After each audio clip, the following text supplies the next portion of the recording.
యూదా రాజ్యంగా చీలినాక యెహోషువపాతేమో యూదా రాజ్యానికి రాజుగా ఉన్నాడు. ఇశ్రాయేలీయులకేమో ఇక్కడ పై వచనంలో రాయబడింది ఆహాబు రాజుగా ఉన్నాడు. ఎవరంట? ఆహాబు ఒక రాజ్యం మీదకి, సిరియానీల మీదకి యుద్ధానికి వెళ్ళాలనుకొని మరి యెహోషువపాతును పిలిపించాడు. యెహోషువపాతు ఆహాబుతో భీమంది పిల్లని చేసుకోవడం ఏదో జరిగింది. అతను వచ్చాడని, అతని యొక్క రాజ్యం వచ్చిందని మంచి గొర్రెలు పొట్టేలు అనేకమైన కోసి గొప్ప విందు చేశాడంట. చూడండి, అందరూ కనపడుతున్నాను. నేను మస్కగా కనపడితే వెంటనే కళ్ళు కడుక్కోండి.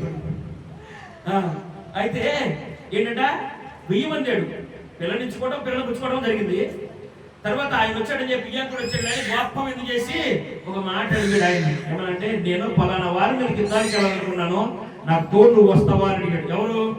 ఆహాబు యెహోషువపాతును అడిగాడు. అంటే ఇశ్రాయేలు రాజు, యూదా రాజు అడిగాడు. అప్పుడు అన్నాడు, నా జనం నీ జనం, నా సైనికులు నీ సైనికులు, నేను నీ మనిషిని, నీతో పాటు యుద్ధానికి నేను వస్తా, వెళ్దాం అనుకున్నారు. సిద్ధమయ్యారు. యుద్ధానికి బయలుదేరినాక ప్రవక్తలను అడిగి వెళ్తాం అనేది ఇశ్రాయేలీయులకు ఆనవాయితీ. విచారణ చేసి ఇప్పుడు ఈయన 400 మంది ప్రవక్తల్ని అడిగాడంట. ఎంతమంది? 400 మంది ప్రవక్తల్ని ఆయన పెంచి పోషిస్తున్నాడు. ఎందుకు? ఆయన ఏ ఆలోచన, రాజుకి ఏ ఆలోచన ఉండేదో ఆలోచన ప్రకారమే వారు ప్రవచిస్తారు. చదువుకున్నారా? మనం చదువుకోండి. ఆహాబు ఉద్దేశం ఏంటంటే 450 మంది ప్రవక్తలు, 400 మంది ప్రవక్తలు ఆహాబు దగ్గర ఉన్నారు. ఆహాబు ఏమన్నాడంటే, 400 నేను యుద్ధానికి వెళ్తున్నాను, ఏం చేయమంటారని అడిగితే, ఆ యుద్ధానికి వెళ్ళు, ఆ యుద్ధంలో నీదే చేయమో, వారిని మట్టు పెట్టి నువ్వు వస్తావు అని చెప్పారంట. అప్పుడు యూదా రాజు యెహోషువపాతుకు నచ్చలా. ఇదంతా మొత్తానికి ఏదో తేడా ఉంది, వీళ్ళందరూ నువ్వు పోషిస్తున్నావు కాబట్టి వీళ్ళందరూ నువ్వు చెప్పినట్టు అన్నారు, నీ ఆలోచన ఎట్టుందో అట్టాగే చెబుతున్నారు. నీ ఆలోచన అసలు దేవుడికి అనుకూలమో కాదో తెలుసుకోకుండా వీళ్ళేంది నీ ఆలోచన బట్టి ఊహ అంటున్నారు. నువ్వంటే ఊహ అంటారు, ఊహ అంటే ఊహ అన్నారు. అట కాదులే ఈయంకుడు గారు, ఎవరైనా దేవుని యొక్క ప్రవక్త ఎవరైనా దేవుని చిత్తాన్ని యెహోవా యొక్క విచారణ చేసి తెలుసుకునే వాళ్ళు ఎవరంటే వాళ్ళు కనుక్కోమన్నాడు. ఒకడు ఉన్నాడు కానీ వాడి జీవితంలో నా గురించి మంచి పలికింది లేదు. ఏంటంట?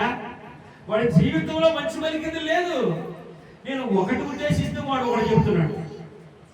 వినండి, మీకు అర్థమైందా? నేనే ఒకటి ఆలోచన చేస్తున్నా, నేనే దీవెన ఆశీర్వాదం, దీవెన ఆశీర్వాదం, అద్భుతాలు, ఆశ్చర్యకరాలు, మహత్కారాలు ఆశిస్తున్నా. ఆయన నియమాలు నిబంధనలు కట్టడలో, ఏంటంట? నియమాలు నిబంధనలు కట్టడలో పరుగు పొందమంటున్నాడు. కాబట్టి ఆయనకి నాకు పొందన కుదరతారు. అందుకే వాడంటే నాకు పగ, వాడు నా శత్రువు. చదవండి, మళ్ళా చదవండి, గబగబ చదవండి. యెహోషువపాతు మనం అడిగి విచారం చేయుటకై ఈ 400 మంది తప్ప యెహోవా ప్రవక్తల్లో ఒక్కడైనను లేడా? ఇశ్రాయేలు రాజు యెహోవా యొక్క విచారం చేయడానికి మికాయా అని ఒకడున్నాడు. అయితే అతను నన్ను గూర్చి మేలు ప్రవచింపక ఎప్పుడు కీడే ప్రవచిస్తాడయ్యా. నేను వాడి యందు పగ కలిగి ఉన్నాను. వినండి నాయకులు అందరూ, దేవుని చిత్తాన్ని మీకు ఎవరన్నా చెప్తుంటే వాని యందు పగ కలిగారా? ఇక్కడ పేరు యావాబుకి పైన వచ్చిన మొదటి వచ్చిన పేరేది? ఆహాబు. క్షమించండి, ఆహాబుకు పట్టిన గతియే పట్టును. ఏ ప్రవక్త అయిన దేవుని వాక్యానుసారంగా ప్రవచించినప్పుడు ఆ ప్రవక్త మీద పగ కలిగి ఉంటే, ఆ దైవజనుడి మీద పగ కలిగి ఉంటే ఆహాబుకు పట్టిన గతియే పట్టును ఇదని ఇక్కడ చెప్పాడు. అయితే ఇక యెహోషువపాతు ఏం చేశాడంటే, మరి నాయన కుదరదు, నేను కదిలి రావాలంటే ఒక మనిషి మాత్రం ప్రవచించాలి ఆ దేవుని చిత్తానుసారంగా. అంటే ఇక అక్కడ ఉన్న ఒక మనిషిని పిలిచి, నాయకుడు నేను చెప్తాను, నేను అంతా చెప్తానండి, మీరు చదవవసరం లేదు, బైబిల్ మూసే తల్లి బంగారం చూసిరా, నేను చెప్తానండి. వెంటనే మనవాడు ఏం చేశాడంటే పనివాడిని ఒకటి పిలిచాడు, నువ్వు వెళ్ళిపోయి ఆ ప్రవక్త తీసుకురా, ఆ మేకాని తీసుకురా. వెళ్ళాడు, మేకా దగ్గరికి వెళ్ళాడు, కనుక్కున్నాడు. మేకా దగ్గరికి వెళ్ళి, మేకా రాజుగారు పలానా చోటకి యుద్ధానికి వెళ్ళాలనుకుంటున్నాడు, పలానా వాళ్ళ మీదకి. మరి 400 మంది ఆయనకి ఇష్టంగానే పలికారు, ఆయనకు అనుకూలంగా పలికారు. నువ్వు కూడా అట్లా పలకరాదు ఏంటంట, నువ్వు కూడా అట్లా పలికితే పని అయిపోయిందిగా. ఆయన బయలుదేరి ఆయన తిప్ప ఆయన పడతాడు కదా, నువ్వు కూడా పలుకు. నువ్వు కూడా వాళ్ళు గిట్టిపోయిన చదువుకోండి, చక్కగా చదువుకుని ఎడలైన్ చేసుకోండి. భలే ఉంటుంది ఈ వాక్యం. నువ్వు కూడా పలకరాదా అని అడిగాడంట. ఈ మేక ఏం చేస్తుంటే, నేను దేవుని చిత్తాన్ని, ఒకసారి చూడండి అక్కడ 12వ వచనం చదవండి. 12వ వచనం రాయబడుతున్నమాట,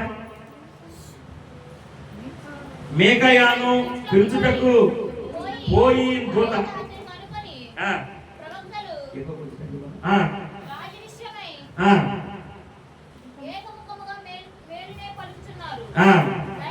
వాళ్ళందరూ కూడా ఏక మనసు కలిగి మేలే పలుకుతున్నారయ్యా. సౌండ్ కదా ఎక్కువ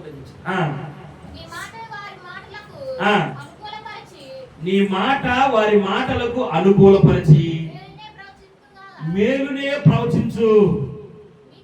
మీకాయా యెహోవా గబగబ చదవండి. యెహోవా జీవముతోడు, నా దేవుడు సెలవిచ్చినది ఏదో దానిని ప్రవచించునని చెప్పిన. మరి నాయన, నువ్వు కానుకలు ఇచ్చినా, రత్నాలు ఇచ్చినా, రాసులు ఇచ్చినా, నన్ను పోషించినా, నేను మాత్రం దేవుని చిత్తానికి అనుకూలంగా గాక మనుషుల చిత్తానికి అనుకూలంగా ప్రవచించను అన్నాడు. అయినా కానీ మరి పిలుచుకురామన్నాడుగా.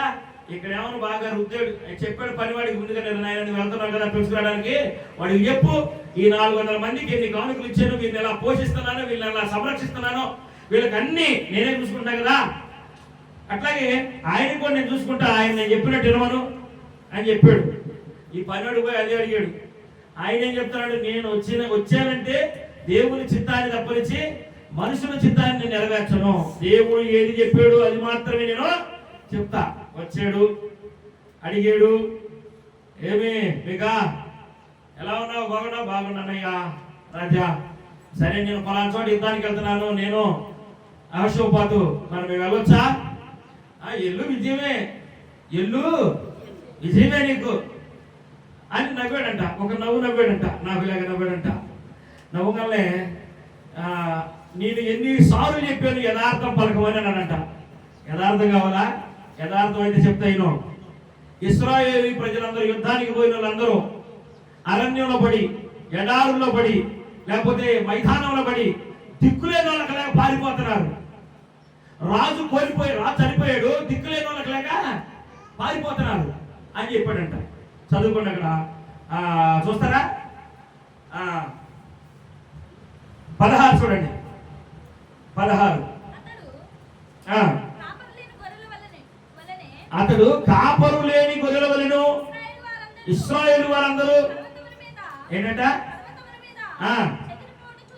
చెదిరిపోవుట చూచితిని, వారికి యజమానుడు లేడనియు, వీరిలో ప్రతివాడు దేవునికి మహిమ కలుగుగా. కావాలి నాయన చూడండి, అమ్మక చాలా నాయన చూడండి.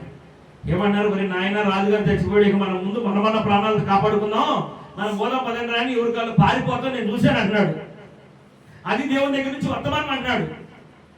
అప్పుడు భలే కోపం వచ్చిందంట. ఎవరికి? ఈ అహాబ్. ఎంత కోపం, ఉక్రోషం ఆపుకోలేకపోయాడంట. పిలిచాడంట, ఎవరక్కడ వచ్చారంట. వీడిని తీసుకెళ్ళి సరసాలు వేయండి, వీడిని తీసుకెళ్ళి సరసాలు వేయండి. వీడికి ఎన్నిసార్లు చెప్పినా నా ఆలోచన అంటే నాకు ఇష్టం, ఏది ఇష్టమో దాన్ని చెప్తలా, నాకు ఇష్టమైన దాన్ని చెప్తలా. 400 మందిని నేను ఈ విధంగా పోషిస్తా, వాళ్ళకి అన్ని ఇచ్చి, కానుకలు ఇచ్చి, వాళ్ళకి అన్ని ప్రథమఫలాలు ఇచ్చి, దేశాత్మలు రకరకాలని ఇచ్చి వాళ్ళని పోషిస్తా, వాళ్ళని కాపాడుతుంటే అది చూసన్నా బుద్ధి రాదేంది? వారికి కలిగే బహుమానాలు చూసైనా నా ఇష్టాన్ని నెరవేర్చొచ్చుగా అనుకొని నా ఇష్టం నెరవేర్చలేదు కాబట్టి నేను తిరిగి యుద్ధానికి పోయి వచ్చే వరకు ఈ నాటితో ఇక నీవు అబద్ధ ప్రవక్తను నేను నిరూపిస్తాను. నేను తీసుకెళ్ళి నేను వచ్చే వరకు సరసాలు ఏమన్నాడు. ఏమన్నారు? సరసాలు ఏమన్నారు. దేవునికి స్తోత్రం అనుకున్నాడు. పోయి ఆయన కూర్చున్నాడు.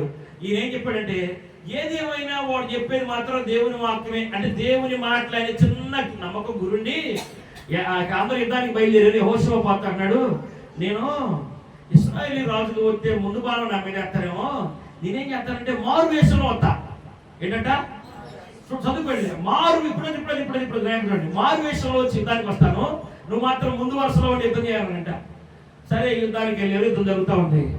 ముందు వరుసలో ఉన్న యెహోషువ పాత్ర చూసి ఇశ్రాయేలు రాజు అనుకొని వారు చుట్టుముట్టారు. యెహోషువ పాత్ర యథార్థవంతుడే, కానీ స్నేహాలే బాగాల.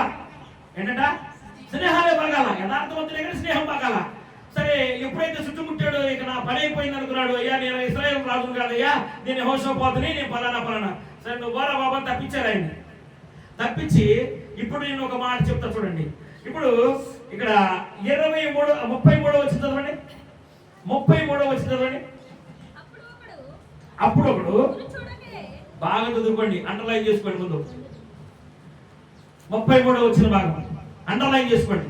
అప్పుడు ఒకడు గురి చూడకోకుండా తన విల్లుని ఎక్కుపెట్టి ఇశ్రాయేలు రాజుని కవచపు అంచులోనికి సందున కొట్టగా అతడు నాకు బాణము తగిలింది, దండులో నుంచి ముందు నన్ను కొనిపోండి. నాకు నేను చెప్తానండి మీరు అంత బాగా అంటే నేను చెప్తాను, అర్థమైందని చెప్తానండి. ఇక యెహోషువ పక్క తప్పించేసి ఇశ్రాయేలు రాజు అంటాడని ఎదుగుతున్నారు. అసలు రాజు పోలికి ఎవరిలో కనపడతలా. అంటే రాజు అంటే ముందు వరుసలో రథం అదంతా చుట్టూ మంది మార్పాలు ఉంటుంది కదా, తన చుట్టూ బాడీ గార్డ్స్ ఉంటారు కదా. అసలు అట్లా ఎవడు లేడు, కానీ ఎవడో ఒకడు ఉన్నాడు, కానీ వాడు మాత్రం రాజు కాదు అని ఒక అనుమానం వచ్చింది. కానీ ఏదేమైతే వాడు ఏం చేశాడంటే ఏదో బాణం పై ఎక్కుపెట్టి వదిలేడు, గురి చూడకోకుండా వదిలేడు అన్నది. అక్కడ ఏంటంట గురి లేకోకుండానే బాణం వదిలేడంట. వదలంగానే అది పోయి అతని కవచపు అంచులో ఎడవ ఒక సందులో కుదిరిందంట. దెబ్బతో గుండెకాయ చీలిపోయింది. ఏంటంట దెబ్బతో పక్కడెబ్బులు చీలిపోయింది. చీలిపోగానే బాణం తగలంగానే చెప్పాడంట, నాకు బాణం తగిలింది, గాయం కలిగింది, నన్ను ఈ దండులో నుంచి ఈ గుప్పలో నుంచి నన్ను బయటికి కొనిపోండి అని అన్నంట. ఎవడు కొనిపోతున్నా, ఎవడు పట్టించుకోవట్లే, ఎవడు ప్రాణాలు కాపాడుకోవడానికి చూస్తారు కదా. ఇప్పుడు ముందే ఉండాలా, అరే నాయన నువ్వు యుద్ధానికి పోవడం దేవుని చిత్తం కాదు, పోబోకరా అన్నాడు. నేను పోతానే అన్నాడు. పోయేవంటే నీకు ఇష్టం అన్నాడు. నీవు ఒక్కడి మాట నెరవేరుద్దా. నన్ను 400 మంది దీవించారు, నన్ను 400 మంది నాకు శుభం చెప్పారు, 400 మంది నాకు నన్ను గురించి ప్రవచించారు, నా మనసుకు నచ్చినట్టుగా ప్రవచించారు. నేను వాళ్ళని పోషిస్తున్నా, వాళ్ళ దీవెనలు నా మీద ఉంటాయి. మనిషి దీవెనలు దేవునికి, మనిషి దీవెనలు మనిషికి ఉపయోగమా? లేదే. దేవుడు కదా దీవించాల్సింది, ఆవిషయాల్సింది ఆయన కదా. ఇక సరే ఇక బాణం తగిలింది, కాసేపు నిలబడ్డాడు. ఆ పొద్దు వాలినప్పటికి ఈ పొద్దు కూడా వాలిపోయింది. చప్పట్లు కూడా దేవుని కొడతాం. హల్లెలూయా. మూలవాక్యం ఏంటి? మూలవాక్యం చదవండి ఒకసారి. లోక సువార్త 11వ అధ్యాయం 27వ వాక్యం బాగా చదువుకున్నాం. ఆయన ఈ మాటలు చెప్పుచుండగా ఆ సమూహంలో నుండి ఒక స్త్రీ లేచి ఆయనను చూచి, నిన్ను మోసిన గర్భమును నీవు కుడిచిన స్థానములను ధన్యములైనవని కేకలు వేసి చెప్పగా ఆయన అవును గాని దేవుని వాక్యం విని దాన్ని కైకుని వారు మరి ధన్యులని. ఇప్పుడు చెప్పండి, దేవుని వాక్యానికి లోబడితే మరీ లేక ధన్యులు అవుతారు, మరీ కంటే కూడా మరీ ధన్యులు అవుతారు. అవునా? ఉభయజేజము లేక ధన్యులు అవుతారు. అన్యుల్ని పోగు చేసి ఇంట్లో కూర్చోబెట్టి దైవజనుడు పిలిపించి, దైవజనుడా దేవుని చిత్తం ఏంటో చెప్పు అన్నాడు. ఎవరైనా కొరినేలు ఎవరైనా బంధువుల్ని, రక్త సంబంధికుల్ని అనేకుల్ని పిలిచి, ఎంతో మంది బంధువుల్ని, రక్త సంబంధికుల్ని, స్నేహితుల్ని, ఆ చుట్టుపక్కల వారందరూ పిలిచి ఒక దైవజనుడు కూడా పిలిపించి ఆయన చిత్తం ఏంటో మా ఆయన చెప్పమని చెప్పారు. అప్పుడు ఆయన ఈ పేతురయ్య ధారాళంగా దేవుని వాక్యం చెప్పుతుండగా వాళ్ళు అందరూ ఆశ కలిగి దేవుని వాక్యం వినే వాళ్ళందరూ, వాక్యానికి లోపడే వాళ్ళందరూ, ఇక నుంచి వాక్యం చెప్పినట్టు నేను ఉండాల్సిందే నిర్ణయం తీసుకున్న వాళ్ళందరూ మీద దేవుని వాక్యం ఆత్మ దిగొచ్చి వారు అన్ని భాషలతో మాట్లాడటం, వారు స్వస్థపరచబడటం, వారి మధ్య జరిగిన ఆ మహత్కార్యాన్ని చూసిన పేతురు ఏం చెప్తారంటే అపోస్తుల కార్యం 10:34లో దేవుడు పక్షపాతి కాడని నేను నిజముగా గ్రహించున్నాను. ప్రతి జనములో ఆయనకు భయపడి నీతిగా నడుచుకున్న వారిని ఆయన అంగీకరించును. జనానికి కాదు భయపడి, ఎవరికి? దేవునికి భయపడాలి. దేవునికి భయపడితే, ప్రతి జనములో నువ్వు దేవునికి భయపడితే ఆయన నిన్ను అంగీకరిస్తాడు. నిన్ను అంగీకరిస్తే నీవే ఒక ఉపేదేదేవు, నీవే ఒక కొర్నేలి, నీవే ఒక మరియా, నీవే ఒక మరీ కంటే ధన్యురాలివి. ఏంటంట? మరీ కంటే ధన్యురాలివి. అది దేవుని వాక్యం. ఆ వాక్యాన్ని ఈరోజు మీతో మాట్లాడుతున్న సందేశం ఏంటంటే, ఈ వాక్యము నువ్వు నీ చెవికి వినపడుతున్నా, నీ దృష్టికి వచ్చిందంటే, మరీ దగ్గరికి దేవునితో ఒకసారి వచ్చింది, ఒకసారి లోబడింది. ఒబేదేదేవు ఇంటికి మనసు ఒక్కసారి వెళ్ళింది, ఆ ఒక్కసారి ఒబేదేదేవు కుటుంబం దీవించబడింది, లోబడిపోయింది. నీ దగ్గరికి ఎన్ని మారులు దేవుని వాక్యం వచ్చి ఉండొచ్చు, నిన్ను ఎన్ని మారులు దేవుని వాక్యం దర్శించుండొచ్చు, నిన్ను ఎన్ని మార్లు ఆయన వాక్యం చేత నిన్ను బలపరచాలని ఆయన ఆశ కలిగి, నా కుమార్తె, నా కుమారుడా, నా మాటినవా, నా మాటినవా. ఒకసారి ఆ కీర్తన గ్రంథంలో 19వ అధ్యాయం రాత్రి చదువుకున్నాం కదా, 100వ వచనం కాడ చూద్దాం. కీర్తన గ్రంథము 19, నీ ఉపదేశమును నేను లక్ష్యము చేయుచున్నాను, కావున వృద్ధుల కంటే నాకు విశేష జ్ఞానము కలదు. నేను నీ వాక్యమును అనుసరించినట్లు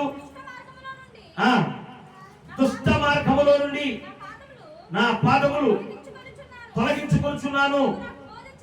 నీవు నాకు బోధించితివి కనుక నేను యావాబులాగా చెప్పండి ఏంటంట, కఠినపరుచుకున్నాను. నాకు ఇష్టానుసారంగా ప్రవచించవా, నాకు ఇష్టానుసారంగా దేవుని వాక్యం చెప్పవా అని ఉంది అక్కడ. ఏముంది అక్కడ? నీవు నాకు బోధించితివి కనుక నీ న్యాయ విధుల నుండి నేను తొలగకై ఉన్నాను. ఎవరు చెప్పారు ఈ మాట? ఒబేదేదేవు చెప్పాడు, తన కుటుంబం చెప్పింది. కొర్నేలి చెప్పాడు, తన కుటుంబం చెప్పింది. మరియ చెప్పింది కదా. చెప్పండి, మరి చెప్పిందో చెప్పలేదా? చెప్పింది. మరి చెప్పింది. ఇంకా చదవండి, ఇంకా 2 మాటలు చదవండి, భలే రుచిగా ఉంటాయి. నీ వాక్యములు, అబ్బా అబ్బా అబ్బా, నీ వాక్యములు నా జీవకు వింటుంటే అసలు తలకాయ నొప్పడుతుంది. ఉంది అక్కడ. అబ్బో, నీ వాక్యములు వింటుంటే నా జీవకు ఎంతో మధురములంట, ఎంతో మధురములంట. అవి నా నోటికి దేనికంటే తీగా ఉన్నాయి. ఆగండి ఆగండి, ఎట్లుండే చెప్పండి. ఇందాక వాక్యానికి ముందు ఒక ఉపమానం చెప్పా. 4 స్నేహితులు బయలుదేరలేరు. ఒకడు తేనెతోటి దొరకడంలో ప్రావీణుడు, తేనెతోటి దొరకడానికి వెళ్ళాడు. పైకి పోయి తేనె ఇంకొకటి కిందకు వచ్చాడు. అంటే ఏంటంటే, దేవుని వాక్యం దగ్గరికి వచ్చి చక్కగా కష్టపడి ఈగలన్నింటి తోలేసి, అంటే పనులన్నీ చక్క పెట్టుకొని దేవుడి సన్నిధిలో వచ్చి కూర్చొని దేవుని వాక్యాన్ని వినడానికి మొదలు పెట్టగానే వాక్యం వినకపోతే ఆడకెళ్ళి దొరకకోకుండా తిరిగి వచ్చాడే, వాడికి లేకుంటది. ఎలా ఉంటుంది? వాడికి లేకుంటది. కాబట్టి దేవుని వాక్యాన్ని వింటే ఆ బలము, ఆ జ్ఞానము నీకు లభించింది. ఏంటంటాడు? నా జీవకు మధురంగా ఉన్నది, తేనె కంటే తీయగా ఉంది. నీ ఉపదేశము వలన నాకు వివేకము కలిగెను, తప్పు మార్గములన్నీ నాకు అసహ్యములాయను. నీ వాక్యము నా పాదములకు దీపము, నా త్రోవకు వెలుగునై ఉన్నదే. బ్యాటరీ లైట్ ఉండే చాలు, ఏ చీకటకైనా పోతా అంటే కుదరదు. బ్యాటరీ లైట్కి బ్యాటరీ అయిపోయింది, ఛార్జింగ్ అయిపోయింది, అన్నీ అయిపోతాయి. అదే దేవుని వాక్యం మన దగ్గర ఉంటే, నువ్వు అరణ్యంలో నడిచినా, నువ్వు కొండల్లో నడిచినా, నువ్వు ఎడారులో నడిచినా నిన్నే ఆయన రక్షిస్తాడు. ఏ విధంగా? పగలు మేఘస్తంభమై, రాత్రి అగ్ని స్తంభమై నిన్ను కాచి కాపాడతాడు అన్నాడు. అది దేవుని వాక్యం. ఇప్పుడు చెప్పండి, మనము పేరెత్తి ప్రార్థనలో జ్ఞాపకం చేసుకునే మన పితరుల జీవితాల్లో వారి దగ్గరికి మాటికి వెళ్ళి వారిని ఇట్టుండు అని చెప్పరా. ఒక్కసారి దేవుని వాక్యం ఎట్టుండయ్యా అంటే అట్టుండిపోయారంటే ఆయన ఉంటా. నేనే కాదు, నా రక్త సంబంధికులు, బంధుమిత్రులు, స్నేహితులు అందరూ ఎట్టుండాలి, నాలాగుండాలి, నాకంటే ఇంకా శ్రేష్ఠులుగా ఉండాలి అంటే నన్ను నడిపించిన ఆయన ఎక్కడున్నాడు?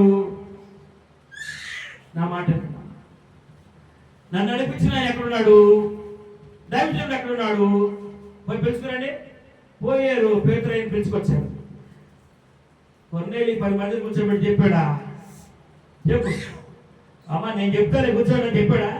చెప్పరా? దైవజనుడు రావాలి, వచ్చాడు. యెహోవా చిత్తాన్ని నెరవేర్చేవాడు వచ్చాడు. దేవుని చిత్తాన్ని బోధించేవాడు వచ్చాడు. దేవుని చిత్తాన్ని బోధిస్తున్నాడు. అక్కడున్న వారి మీదకి దేవుని ఆత్మ వచ్చేసింది. రావడానికి గల కారణం ఏంటంటే, వినేటప్పుడు హృదయ హృదయం తెరవబడినట్టుగా వారి హృదయాలు తెరవబడి వాక్యానికి అక్కడే నిర్ణయం తీసుకున్నారంట ఆ క్షణమే. మరీ చెప్పింది కదా, నీ చిత్త ప్రకారం నా జీవితంలో జరుగునుగా. కానీ వాళ్ళు కూడా వాక్యం వినేటప్పుడు ఈ వాక్యానికి నేను లోబడిపోయినట్లే అని చెప్పి కఠినమైన నిర్ణయం తీసుకున్నారు, చక్కని నిర్ణయం తీసుకున్నారు. నేను ఈ వాక్యానికి లోబడతా, ఆయన చెప్పే మార్గంలో నేను నడుస్తా అని. అప్పుడు వెంటనే వారి మీదకి దేవునాత్మ వచ్చేసి రోగులు బలహీనలు స్వస్థపరిచింది.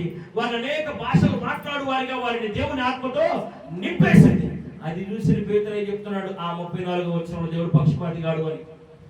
నీ దగ్గరికి దేవుడు వాక్యం వచ్చినప్పుడు నీవు సనిగేవారిగా, గొనిగేవారిగా, కుదరనంటే కుదరదు, నా చిత్తాన్ని పలుకుతావా పలకవా, నా ఆలోచన పలుకుతావా పలకవా. చాలా మంది పిచ్చి మొఖాలు పెళ్లిళ్ళ కోసం ప్రార్థన చేయమని వస్తారు.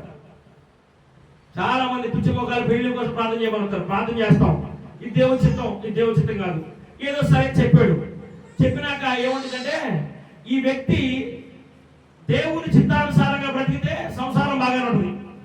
చెప్పాలి, అర్థమైందా?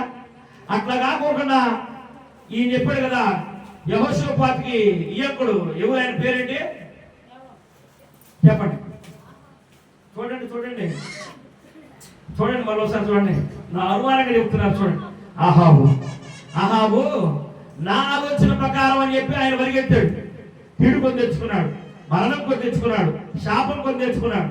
కాబట్టి మన జీవితంలో ఏదైనా దేవుని చిత్తానికి మనం లోబడితేనే మన జీవితాలు ఆశీర్వాదకరంగా, దేవునికరంగా, నెమ్మదిగా ఉంటాయి. మనము దేవుని దగ్గర విచారణ చేసి, ఆ విచారణ చేసిన తర్వాత ఆ విచారణకు లోబడకపోతే మనం దేవుడు చేయగలిగిందే ఉంది. అక్కడ ఏం చెప్పాడు ఆయన? మికాయా వచ్చి ఏం చెప్పాడు? అయ్యా, నువ్వు పోవటం దేవుని చిత్తం కాదు, వెళ్ళొద్దులే ఉండు, అలా మీదకి యుద్ధానికి వెళ్ళొద్దు అన్నాడు. నువ్వు భలే ఓడిరా, నేను అంతా సిద్ధం చేసుకున్నంత పోవద్దంటావేంది? నేను అన్ని సిద్ధం చేసుకున్నా కదా, నువ్వు ఆగమంటే నేను ఆగను. మా వాళ్ళు కూడా ఉరకలేస్తున్నారు, ఉరకలేస్తున్నారు మా వాళ్ళు. నాకంటే ముందుగానే రెడీగా ఉన్నారు, పరిగెత్తారు. ఏమైంది? మైదానంలో పడి పారిపోయి వచ్చారు. కాబట్టి మనము దేవుని చిత్తం మన దగ్గరికి వచ్చినప్పుడు, దేవుని వాక్యం మన దగ్గరికి వచ్చినప్పుడు, ఈయన పేరేంటి మళ్ళీ చెప్పండి. నేను ఎందుకు చెప్పమన్నానంటే, మీ మనసులో ఆయన పేరు గుర్తుండిపోవాలా, మీ హృదయంలో అసలు ఆ పేరు మారుమోగిపోవాలా. వాడికి లేక నేను ఉండకూడదయ్యా అని మారుమోగిపోవాలా. ఎందుకంటే అది చాలా భయంకరమైన సాతాను ఆ గుణం, అది తిరుగుబాటు గుణం, అది అరణ్యంలో హతులైపోయిన వారి యొక్క ఆ గుణం. కనుక ఇక్కడ వాళ్ళు మాటలకు హతులైపోయారు, ఈయన కూడా మాటలకు హతులైపోయాడు. విచారం చేశాడు, చక్కగా చెప్తున్నాడు యెహోషాపాతు, నాయన వీళ్ళందరూ ఏదో నువ్వు చెప్పినట్టు విన్నారు, నువ్వు ఎట్ట చెప్తాడు, నువ్వు అంటే నువ్వు అన్నారు, నువ్వు అంటే నువ్వు అన్నారు. ఎట్ట కాదు, దేవుని చిత్తాన్ని చెప్పేవాడు ఎవరు ఒక్కరు కూడా లేరు అంటే ఉన్నాడు. కానీ ఒకడు వాడేమో ఒక్కసారన్నా నా పక్షాన శుభం పలుకుతుందా, ఒకసారన్నా శుభం పలికితే నాకు ఆయన అంటే ఇష్టం కలిగితే మంచి కమరుకులు ఇద్దును, మంచి ఇంకేదైనా గిఫ్ట్లు ఇద్దును, ఇదిగో ఇట్లా హారం తెచ్చి అట్లా ఇద్దును. రాజులు అంతే కదా, ఏదైనా నర్తకి డాన్స్ చేసినప్పుడు బాగా నచ్చితే నీకు ఏం కావాలో కోరుకు అని చెప్పి మెళ్ళ హారాలు తీసిస్తారు. అతను నాట్యం చేసే యోహాను తల అడిగింది ఒక ఆమె. ఏంటంటే హేరోదు తమ్ముడు కూతురు ఏం చేసిందంటే, తన పుట్టినరోజు నాట్యం చేసింది. నాట్యం చేసి బాగా రాజును మైమరిపించేసింది. రాజు మైమరిచిపోయానంటే, నీకు ఏం కావాలో కోరుకో, పెదనాన్న నాకు అడిగినట్టు ఇవాళ ఇస్తావా, ఇస్తా కోరుకో. వెండి పళ్ళెంలో యోహాను తల కావాలి, ఏ వండుకొని తింటా చెప్పు. దైవజనుడు ఈ లోకంలో కళాఖండిగా చెప్పగలిగిన వాడు ఆయన. తేనె పట్టు తిని అరణ్యంలో ప్యాకేసిన గంభీరమైన స్వరం అది. ఆ స్వరాన్ని ఆపగలిగిన వాడు ఎవడో ఆపగలడా? ఎవడు ఆపగలడు? ఆయన దేహం మరుగైపోయిందేమో కానీ ఆయన స్వరం నేటికి వినపడుతుందా? యోహాను అరణ్యంలో కేక మనకి వినపడుతుంది కదా, ఆయన బాప్తీసం ఇచ్చింది వినపడుతుంది కదా, యేసయ్యకి కూడా బాప్తీసం ఇచ్చాడు కదా. ఎవరైనా ఆపగలిగారా? ఆపగలిగిందా? ఏ రోజు మరదలో ఆపలేదు. కాబట్టి జ్ఞాపకం చేసుకోవాలి, దేవుని వాక్యాన్ని బోధించేటప్పుడు ఆ దైవజనుడు నోట నుంచి వచ్చే మాటలు స్వీకరిస్తే నీకు ఆశీర్వాదం, నీకు నెమ్మది, నీకు దీవెన. నువ్వు ఎవరినో మాదిరిగా తీసుకోవడం కాదు, నిన్నే అనేకులు మాదిరిగా తీసుకుంటాడు దేవుడు, ఆశీర్వదిస్తాడు. అయ్యా మా ఇంటి పక్కన ప్రార్థనకి వెళ్తుంది కదా, వాళ్ళకి ఏమో అడిగిరి అని ఇస్తున్నావు కదా, వాళ్ళకి కావలసినన్ని అనుగ్రహించబడుతున్నాయి కదా, వాళ్ళ యథార్థమైన జీవితాన్ని బట్టి వాళ్ళకి ఎన్నో చేసావు కదా, నేను కూడా వాళ్ళకి లేకుంటానుగా నన్ను కూడా దీవిస్తావా? నన్ను కూడా దీవిస్తావా? అట్లా ఉండాలా నీ కుటుంబం. దేవుడు అందుకు నిన్ను ప్రేమించి ఈరోజు నీతో మాట్లాడుతున్నాడు. ఇవాళ ఈ వర్తమానం వినపడుతుందంటే, ఈ వర్తమానం వినపడేటప్పుడు నీ వినేటప్పుడు నీకు ఏదైనా గుచ్చుకుంటుంది అనుకోవాకో, దేవుడు నిన్ను ప్రేమించి మరీలాగా నీవు ధన్యురాలు అని నీ దగ్గరికి వచ్చాడు. నువ్వు ధన్యురాలు అని నీ దగ్గరికి వచ్చాడు. నీకు ఆమెకులాగా ఒక ధన్య జీవితాన్ని ఇవ్వాలని, నీకు ఆదరణ ఇవ్వాలని, నీకు ఓదార్పు ఇవ్వాలని, నేను బలపరచాలని, నిన్ను ఆర్థికంగా, ఆత్మీయంగా, ఆరోగ్యపరంగా, విద్యాపరంగా, వైద్యపరంగా, ఉద్యోగపరంగా నీవు ఏ రంగంలో అభివృద్ధి చెందాలనుకున్నావో ఆయన చిత్తానుసారమైన రంగంలో అంతకంటే అభివృద్ధి చెందాలని నీ దగ్గరికి వచ్చి స్వరం వినపడుతుంది. స్వరానికి లోబడ్డావా? దేవుడు కేకకి నువ్వు విన్నావా? నువ్వు లోబడితే దేవుని మహిమను చూస్తావు. దేవుడు నిన్ను ఆశీర్వదించాలని వచ్చాడు. ఆయన చెప్తున్నాడు, నేను నీ హృదయం అనే తలుపు దగ్గర ఉండి, మా దేవరా నీ హృదయం అనే తలుపు దగ్గర ఉండి నేను తలుపు తీసుకెళ్ళా, నాతో కూడా నీవు ఆనందిస్తావు అన్నాడు ప్రభు. మనం అలా ఉండాలా, దేవుని స్వరాన్ని విని ఆ స్వరానికి లోబడాలా. యెహోవా యెహోషువకి కొద్దిగా చిన్న డౌట్ వచ్చేసింది. కొన్ని నాయకులు అందరూ చెప్పినట్టు విన్నారు, దేవుడు దేవుని మాట చెప్పేవాడు ఎవరు ఉంటే నేను ఎంపడానికి నాకేమీ భయం లేదు అంటే చెప్పాడు. ఏం చేస్తా మరి, స్నేహాలు కదా, బంధుత్వం కదా, చెప్పండి, చెప్పాలి, మీరే చెప్పాలి. బంధుత్వం కదా, ఈ మంది ఏంటిది, ఈ మందే రాయబడింది. ఈ మంది అంట పిల్లనిచ్చాడు లేకపోతే పిల్లలు చేసుకున్నాడు. మొత్తానికి మరి రాకపోతే అని అనుకుంటాడేమో. ఇదేమో దేవుని చిత్తం కాదని తెలుస్తుంది. యూదా రాజులకి భయం ఎక్కువ, ఇశ్రాయేలు రాజులకి భయం తక్కువ. వాళ్ళు 10 గోత్రాలు వారు, వీళ్ళు 2 గోత్రాల వారే. యూదా రాజు 2 గోత్రాల వారే, వాళ్ళు 10 గోత్రాల వారు. వాళ్ళకి భయం లేదు. రాజుల చరిత్రలో ఇశ్రాయేలు రాజులు ఎక్కువ తొట్టిల్లిపోయారు. యూదా రాజులు ఎవరో అరాకురాగా ఉన్నారు కానీ అట్లా ఉంది. ఈయన కూడా ఏమన్నాడంటే, ఏం చేస్తా, పిల్లనిచ్చిన నేరానికి వెళ్ళక తప్పదో వెళ్ళాడు. చుట్టుముట్టింది ఆపద. జ్ఞానం గలవాడు, అయ్యో మీరు బాధం ఇవ్వకండి అయ్యా, మీరు అనుకున్న వ్యక్తి నేను కాదయ్యా, నేనేదో ఆయన ఇవ్వకుండయ్యా, యువరాజులయ్యా అని చెప్పాడు. సరే అక్కడ రాయబడింది, చదువుకొని ఇంటికి పోయినాక ఇక ఆయన వదిలిపెట్టి ఇంకో పక్క తిరిగిందంట బాణాలు. ఏంటంట, ఇంకో పక్క తిరిగింది. గురి చూడకోకుండా కొడితేనే చచ్చాడు. గురి చూసి కొట్టాడు. గొలియాతులంట గిర్రా గిర్రా గిర్రా తిప్పి గురి చూసి కొట్టాడు ఉంది. కానీ ఇక్కడ ఈయన ఏంటంట, గురి లేకోకుండా బాణం వదిలితేనే కవచపు సందులోకి పోయి పక్కటెముకలు విరిగిపోయి. దేవునికి విరోధంగా మనం నడిస్తే, దేవుని వాక్యానికి లోబడకపోతే అలాంటి ఆపదలు, విపత్కరమైన పరిస్థితులకు మనం ఎదుర్కోవాల్సి వస్తుంది. కాబట్టి దేవుని వాక్యం మనకు వినబడినప్పుడు సంతోషంగా ఆయన స్వరాన్ని వినాలా, సంతోషంగా ఆయనకి మనం లోపడాలా. అయ్యా నేను ముందుకు వెళ్ళాలా, ఆగాలి, ఆగిపో, అది దేవుని వాక్యం. అంతేగాని లాభం లేదు, నాకు వెళ్ళాలని ఉందయ్యా, నాకు వెళ్ళాలని ఉంది, ఇది నీ ఇష్టం, ఇంకా నీ ఇష్టం. కాబట్టి మనం దేవుని చిత్తాన్ని నెరవేర్చే వారిగా ఉంటే మన కుటుంబాలు ఆశీర్వాదకరంగా ఉంటాయి. ఈ మధ్యాహ్న సమయంలో వాక్యం ముగిస్తూ ముఖ్యంగా ఈ వాక్య ఉద్దేశం ఏంటంటే, మరీ దగ్గరికి ఒకసారి దేవుని వాక్యం వెళ్ళింది, నీ చిత్త ప్రకారం నాకు జరుగుడుగాక అంది. ఒబేదెదోమింటికి ఒకసారి మందసం వెళ్ళింది. మందసం దగ్గర ఉండవలసిన వైఖరి, ప్రవర్తనను సరి చేసుకున్నాడు.